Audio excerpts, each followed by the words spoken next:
कई लोगों ने इसको विपरीत कर दिया।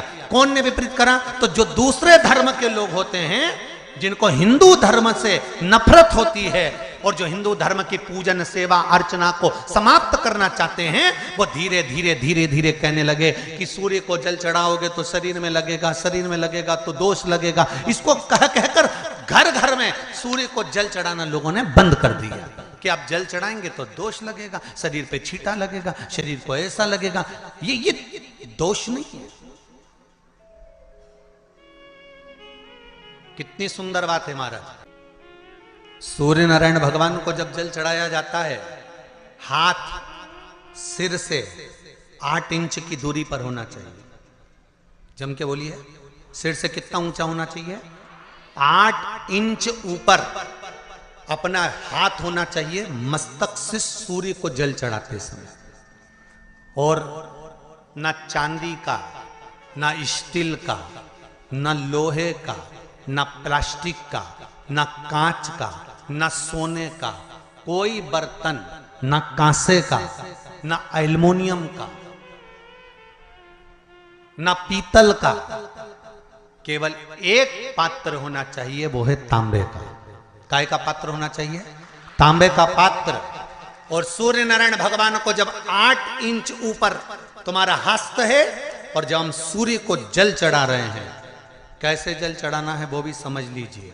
अगर कोई कैंसर का मरीज है, जिसके चेस्ट में कैंसर आ गया हो, लेफ्ट में राइट में कहीं पर कैंसर आ गया हो, या कोई गठान आ गई हो, तो महाराज आप जल चढ़ाते समय उस जल की धार को सूर्य भगवान को जब चढ़ा रहे हो तो धार आपकी गठान की ओर जाना चाहिए, जिससे सूर्य की किरण उस जल में से आपके उस स्थान पर पड़े, उस जगह पर पड़े जहां पर गठान है। महाराज आप लगातार जल तो चढ़ाना चालू करो, अच्छे अच्छे डॉक्टर फेल हो जाएंगे और कह देंगे गठान ठीक हो गई।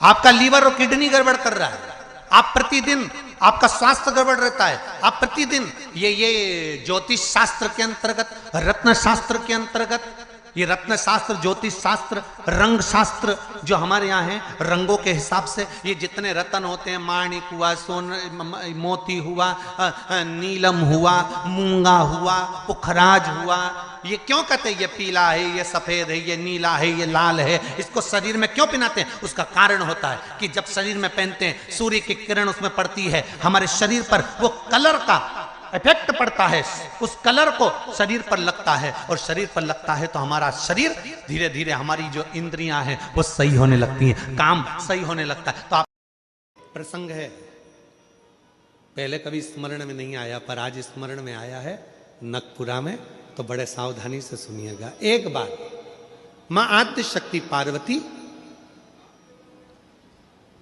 अपनी सखी गजमुखी के पास गई। क्या नाम था उनकी सहेली का? गजमुखी।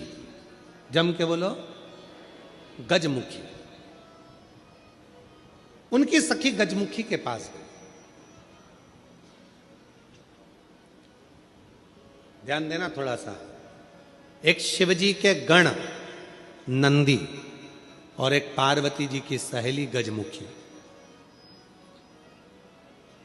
कहते हैं शंकर भगवान के गण नंदी इतने सुंदर थे, इतने सुंदर थे कि उनको देखकर अप्सराएं भी उनकी ओर आसक्त हो जाती थी। इतने सुंदर, इतने सुंदर। तब बाबा देवादिदेव महादेव की आराधना में नंदी लग गए। शिवजी ने कहा वर मांगो तुमको क्या चाहिए? तो कहा कि मेरा मुख बदल दो, मुझे ये मनुष्य का चेहरा नहीं चाहिए। क्यों? अगर ये चेहरा रहेगा तो लोग मेरी ओर आसक्त होंगे और मैं आपकी भक्ति नहीं छोड़ना चाहता, इसलिए मुझे ये चेहरा हटाकर आप नंदी का चेहरा लगा दीजिए और मुझे आपका शिष्य बना। दूसरे नंबर पर है माता पार्वती जी की सहेली गजमुखी। इतनी सुंदर थी, इतनी सुंदर थी, इतनी सुंदर, जो आज के ज़माने में दिन भर इंस्टाग्राम पर और फेसबुक पर और ना जाने कौन कौन से वो सोशल मीडिया पे आप जितनी भी सुंदर सुंदर कहते हो ना, कितनी सुंदर कितनी सुंदर, ये सब जितनी दुनिया की सुंदरता है पार्वती जी के साथ रहने वाली एक उनकी सखी गजमुखी के चरणों की धूल के बराबर है,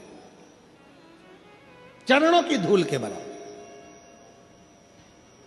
इतनी सुंदर थी गजमुखी। एक दिन गजमुखी आई पार्वती जी के पास, गौरा गौरा गौरा। गौरा ने कहा क्या बात है, क्या हो गया? एक वर चाहती हूं तुमसे। क्या वर है? बस मैं चाहती हूं कि जब भी मैं तेरे साथ चलूं पूरी दुनिया की दृष्टि केवल तुझ पर रहे, मुझको कोई ना देखे, ऐसा वर चाहिए। पार्वती जी ने कहा इतनी स्त्री की सुंदरता तो उसके चेहरे से ही होती है, और तू ऐसा वर मांग रही? नहीं नहीं नहीं, मुझे बस तू वर दे दे, ऐसा वर दे दे। पार्वती जी ने कहा तुझे जो अच्छा लगे वो प्राप्त कर ले, मुझे हाथी का मुख लगा दे। हाथी का, ठीक है। गजमुखी हो गई पार्वती जी, बहुत सुंदर। अब एक बार गजमुखी ने नंदी से संवाद कर लिया। बहुत सुंदर प्रसंग है, थोड़ा ध्यान देना। पहली बार स्मरण में आया इसलिए उसको सुनाने का मन कर गया। बहुत सुंदर प्रसंग। गजमुखी ने नंदी से एक बार संवाद कर लिया। दोनों की खींचातानी होने लगी।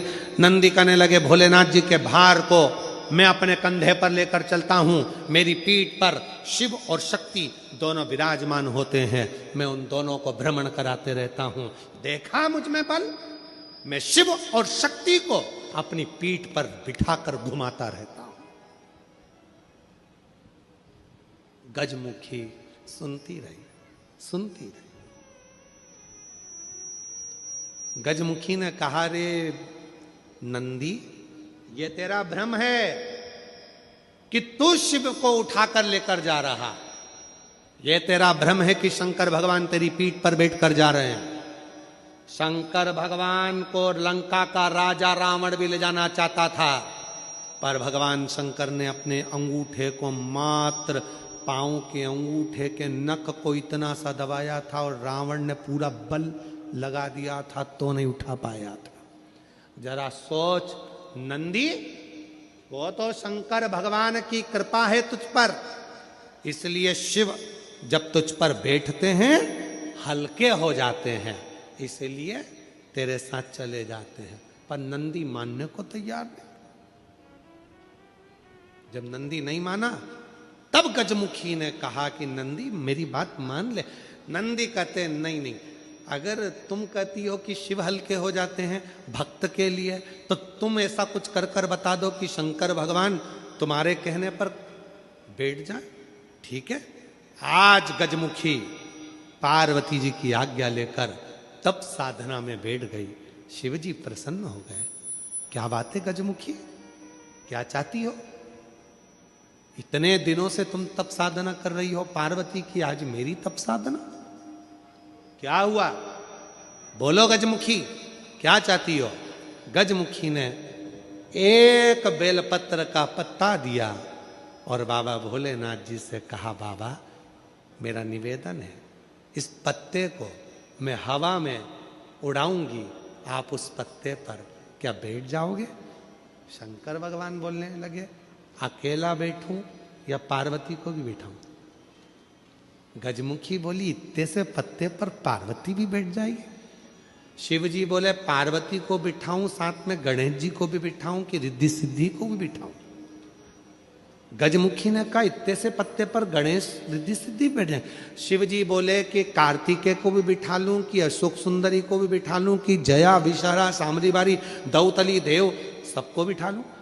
इतना बड़ा परिवार सब बैठ जाएगा? इतने में शिव जी बोले कि भगवान विष्णु और लक्ष्मी को भी बिठा लूं क्या? कहा विष्णु लक्ष्मी, तू कहे तो ब्रह्मा ब्रह्माणी को, ब्रह्मा ब्रह्माणी, इंद्र इंद्राणी, 33 कोटि देवता इस पत्ते पर बिठा देता हूं। बोल गजमुखी। गजमुखी मुस्कुराकर बोली, ये सब तो नहीं, केवल आप बैठ जाइए। गजमुखी ने शिव नाम लेकर पत्ते को शिवलिंग पर चढ़ाने के लिए बस थोड़ा सा उसको नीचे की ओर गिराया। उतनी देर में उस पत्ते के अधर पर मेरा शंकर आकर विराजमान हो गया।